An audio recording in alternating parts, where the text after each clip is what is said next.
সম্মানিত মুফতি সাহেব, যেসব কারণে তায়াম্মুম করা যায় আমাকে জানাবেন দয়া করে। আমি কি অজুর পরিবর্তে সবসময় তায়াম্মুম করতে পারবো?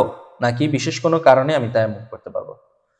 তো সুপ্রিয় প্রশ্নকারী ভাই, বিশেষ কোনো কারণ যদি দেখা যায় তাহলে আপনি তায়াম্মুম করতে পারবেন। স্বাভাবিক অবস্থায় আপনার জন্য তায়াম্মুম করা জায়েজ না। তায়াম্মুম হলো অজুর বিকল্প। কেউ যদি অজু করতে না পারে, পানি ব্যবহার করতে অক্ষম অথবা তার কাছে পানিই নেই, কোথাও পানি পাওয়া যাচ্ছে না, ১ মাইলের ভিতরে কোনো পানির সন্ধান সে পায় নাই, তাহলে তার জন্য তায়াম্মুম করে অজু করে যে সমস্ত ইবাদত করতে পারতো তায়াম্মুম করে ওই সমস্ত ইবাদত করতে পারবে। স্বাভাবিক অবস্থায় তায়াম্মুম করতে পারবে না। অজুরগুলো পাওয়া গেলেই তায়াম্মুম করতে হবে। অজুরগুলো হলো সে পানি ব্যবহার করতে অক্ষম, কোনো বিচক্ষণ অভিজ্ঞ ডাক্তার, মুসলিম ডাক্তার তাকে বলেছে আপনি যদি পানি ব্যবহার করেন আপনার ক্ষতি হয়ে যাবে, আপনার অসুস্থতা বেড়ে যাবে বা আপনি অসুস্থ হয়ে যাবেন, তাহলে তার জন্য তায়াম্মুম করা জায়েজ।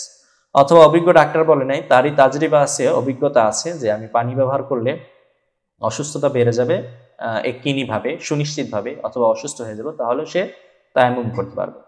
অথবা তায়াম্মুম এমন ঠান্ডা দেশে আছে যে সে যদি এখন তায়াম্মুম করে তাহলে সে মারাই যাবে ঠান্ডার কারণে, তাহলেও তায়াম্মুম করতে পারবে। অথবা ১ মাইলের মধ্যে সে পানি খুঁজে পাচ্ছে না, কোনো পানি তার কাছে নাই, তাহলেও সে তায়াম্মুম করতে পারবে।